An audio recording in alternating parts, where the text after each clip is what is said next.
پاکستان کی 74ویں یوم آزادی کی مبارک دینا چاہتا ہوں۔ یہ پاکستان میں ہمیشہ کہتا ہوں ایک عظیم خواب کا نام تھا، اور وہ خواب تھی ہمارے فاؤنڈنگ فادرز قائد اعظم محمد علی جناح اور علامہ اقبال کی۔ اور وہ خواب یہ تھی کہ ہم نے پاکستان کو ایک اسلامی فلاحی ریاست بنانا تھا، اور دوسری طرف اس ریاست کے اندر قانون کی بالادستی قائم کرنی تھی، جدھر سب انسانوں کے حقوق ہونے تھے، چاہے ان کا کوئی رنگ ہو یا جو بھی ان کا مذہب ہو، لیکن سب انسان برابر اور حقوق ان کے ریاست نے گارنٹی کرنے تھے۔ تو یہ ایک بہت بڑی خواب ہے، اور اس سفر کے اوپر ہم نکلے ہوئے ہیں، اور کوئی شک نہیں کہ انشاءاللہ اس منزل تک ہم پہنچ جائیں گے، لیکن اس میں ہم سب مل کے ایک جدوجہد کریں گے تو پہنچیں گے۔ دوسری میں آج آپ کو مبارکی دینا چاہتا ہوں، جس طرح ساری قوم نے مل کے کرونا وائرس کا مقابلہ کیا، شاید ہی کسی قوم نے اس کامیابی سے بیلنس کیا، اس کرونا وائرس کی جدوجہد میں شاید ہی کسی نے اس طرح بیلنس کیا جو ہمارے ملک پاکستان نے کیا۔ شروع میں ہمیں خوف تھا کہ ایک طرف کرونا سے لوگ مریں گے، دوسری طرف ہمیں خوف تھا کہ جو لاک ڈاؤن لگانے سے پوری معیشت ختم ہو گئی، بند ہو گئی، اس کی وجہ سے بھوک سے لوگ مریں گے۔ تو جو ہم نے فیصلے کیے، آج ہمیں اللہ کا خاص شکر ادا کرنا چاہیے کہ کرونا کے کیسز بھی نیچے آ گئے ہیں، اور ہماری معیشت بھی اوپر جانا شروع ہو گئی ہے۔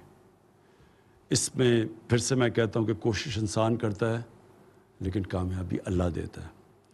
یہ نہیں کہ ہم جنگ جیت چکے ہیں، ابھی بھی چیلنجز سامنے ہیں۔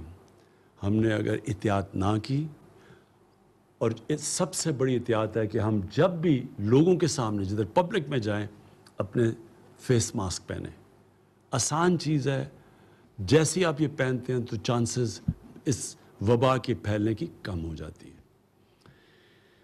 تیسری مبارک میں اپنی قوم کو دینا چاہتا ہوں کہ جس طرح 2 سال بڑے مشکل ہمارے 2 سال گزرے ہیں، اس کے بعد جس طرح ہماری معیشت اٹھنی شروع ہوئی ہے، بڑے جس طرح جب حکومت ملی تو ہمیں 2 سال پہلے تو بڑے مشکل حالات تھے، ہمارے پاس فورن ایکسچینج نہیں تھا، ہمارے ریزروز گر چکے تھے، ہم باہر کے پیسے نہیں دے سکتے تھے، جو قرضوں کی قسطیں دینی تھیں، جو ہماری لائبلٹیز تھیں، ہمارے پاس فورن ایکسچینج نہیں تھا، شروع میں ہم ڈیفالٹ بھی کر رہے تھے۔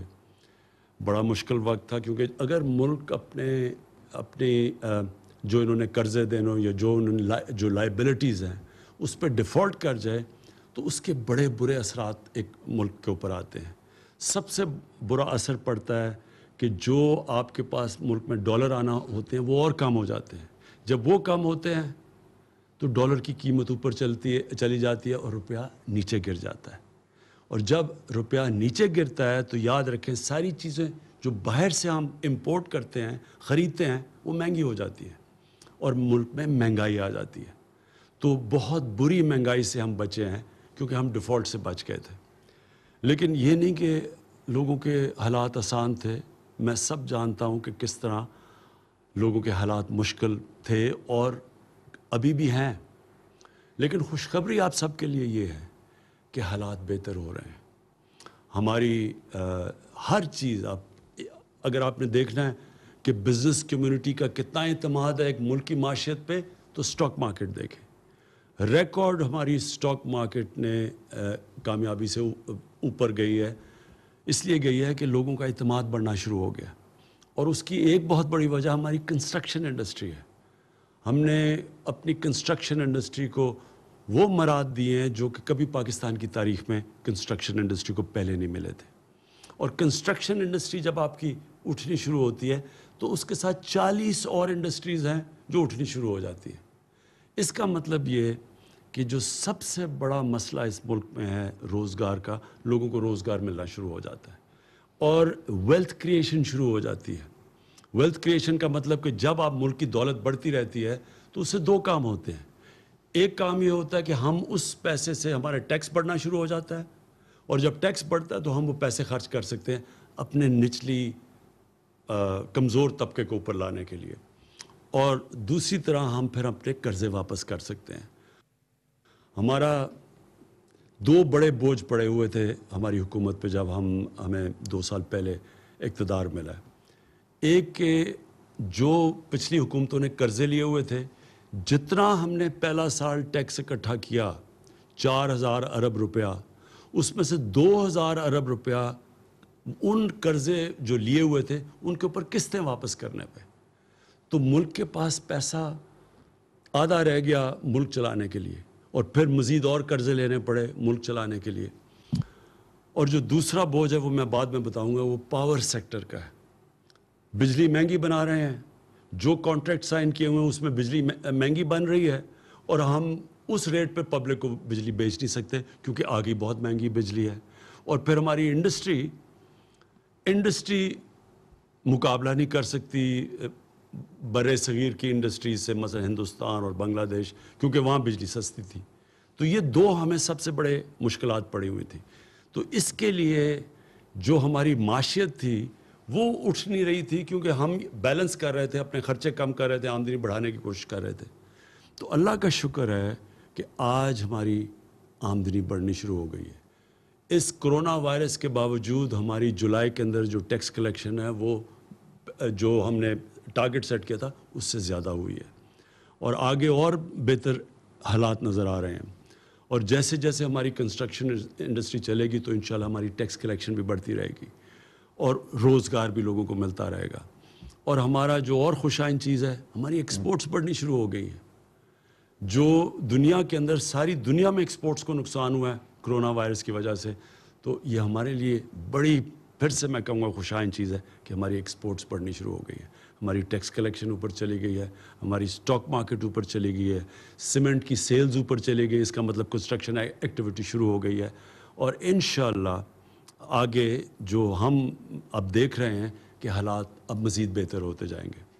تو جو میں پھر سے آپ کو جو کہا تھا کہ دوسرا ہمارے لیے بہت بڑا مسئلہ وہ ہے کہ مہنگی بجلی جنریٹ کر رہے ہیں ہم۔ کانٹریکٹس جو سائن کیے ہوئے تھے ماضی میں حکومتوں نے، وہ بجلی جس قیمت پہ بنا رہے تھے اس میں اور جو ہم بیچ رہے تھے اس میں بہت بڑا فرق تھا، جس کی وجہ سے ہمارے گردشی قرضے بڑھتے جا رہے تھے۔ کوئی بھی دکان نہیں چل سکتی اگر وہ مال خریدے 10 روپے کا اور بیچے لوگوں کو 5 روپے کا، کوئی دکان نہیں چل سکتی۔ بجلی مہنگی خرید رہے ہیں اور جو بیچ رہے ہیں وہ ہم کم، کیونکہ آگے بجلی بہت مہنگی تھی۔ تو لہٰذا مذاکرات چل رہے تھے گورنمنٹ کے اور انڈیپینڈنٹ پاور پروڈیوسرز کے۔ تو میں جو چوتھی مبارک اپنی قوم کو دینا چاہتا ہوں کہ یہ طویل مذاکرات کے بعد ہماری کل اگریمنٹ ہو گئی ہے، ان سے معاہدہ ہو گیا۔ اس کی ڈیٹیلز تو ہماری ٹیمز آپ کو بتاتی رہیں گی، لیکن اس کا آپ کے عوام کے اوپر کیا فرق پڑے گا؟ اس سے جو بجلی کی جنریشن کی قیمت ہے وہ کم ہونی شروع ہو جائے گی، اور جب وہ بجلی کی جنریشن کی قیمت کم ہوگی، یہ فائدہ ہماری انڈسٹری کو بھی ہوگا اور انشاءاللہ آنے والے دنوں میں عوام کو بھی ہوگا۔ دوسرا، اس کے دو پہلو ہیں، ایک تو ہم بجلی مہنگی بنا رہے ہیں اور بیچ کم رہے ہیں، تو وہ انشاءاللہ اس جنریشن کی قیمت کم ہوگی۔ دوسرا، آنے والے دنوں میں جو ہم بڑی دیر سے تیاری کر رہے ہیں اپنی ڈسٹریبیوشن نیٹ ورک کو ٹھیک کرنا، جو بجلی ہم جو ڈسٹریبیوشن جو لائنوں میں جاتی ہے اس میں سے بہت لائن لاسز ہیں، چوری ہے اور لائن لاسز ہیں، اس کو کم کرنے کے لیے آنے والے دنوں میں آپ کے سامنے آپ پورے وہ ریفارم پیکج لے کے آئیں گے کہ کیسے ہم یہ ڈسٹریبیوشن بجلی کا اس میں لائن لاسز کیسے کم کر سکتے ہیں، چوری کیسے کم کر سکتے ہیں، یہ پورا پیکج آپ کے سامنے لے کے آئیں گے۔ پھر سے اس کا نیٹ نتیجہ انشاءاللہ بجلی کی قیمت کم ہوگی۔ یہ سب سے بڑا بوجھ ہمارے اوپر قرضوں کے ملک کے قرضوں کے اوپر کا ایک بوجھ، اور دوسرا بوجھ یہ پڑا ہوا ہے، یہ جو مہنگی بجلی بنا رہے ہیں اور پھر ہم جو ڈسٹریبیوٹ کرتے ہیں اس میں نقصان بہت ہو رہا ہے۔ اس سے جو میں پاکستان دیکھ رہا ہوں کہ ایک انڈسٹریل پاکستان، جو انڈسٹریل پاکستانی روزگار دے سکے گا لوگوں کو، انشاءاللہ اس ڈائریکشن کے اوپر ہم نکل جائیں گے۔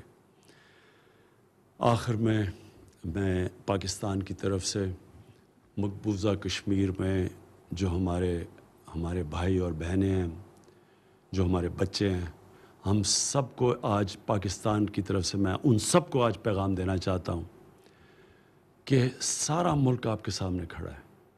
سارے ملک کو احساس ہے کہ کس قسم کے ظلم کا آپ سامنا کر رہے ہیں، کس قسم کی مشکلات آپ کے اوپر ڈلی ہوئی ہیں. ہم پوری جدوجہد کرتے رہیں گے، پولیٹیکل، مورل، ڈپلومیٹک، پوری آپ کے ساتھ آپ کے لیے جدوجہد بھی کریں گے، آپ کے ساتھ بھی کھڑے ہیں. اور اللہ سے بھی دعا کریں گے کہ اللہ آپ کو آزاد کرے، اللہ آپ کو وہ حق دے جو آپ کو 70 سال پہلے یونائٹڈ نیشنز کی سیکیورٹی کونسل نے آپ سے وعدہ کیا گیا تھا، یو این کی ریزولوشنز میں جو آپ کو حق ملنا چاہیے تھا کہ آپ نے اپنے مستقبل کا فیصلہ کرنا تھا. ہم جدوجہد بھی کریں گے، ہم آپ کے لیے دعا بھی کریں گے. پاکستان پائندہ باد.